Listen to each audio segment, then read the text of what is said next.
In front of me is Motorola ThinkPhone 25, and today I would like to show you how you can turn on or turn off location.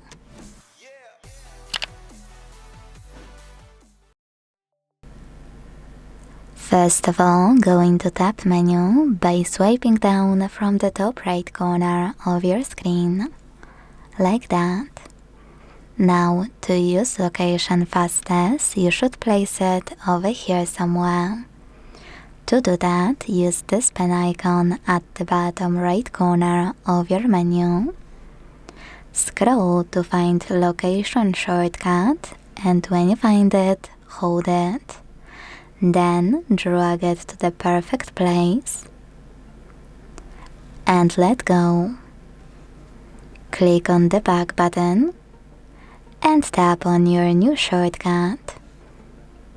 If you see this pop up, you need to hit turn on. Don't worry, it shows up only once. As you can see, my location shortcut is blue. That means that location is on. To switch it off, tap on the same shortcut until it's black. If you want to, you can also go into settings.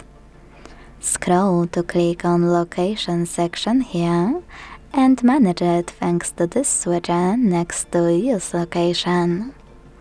Thanks so much for watching. If you enjoyed this video, leave a like, comment and subscribe. Bye!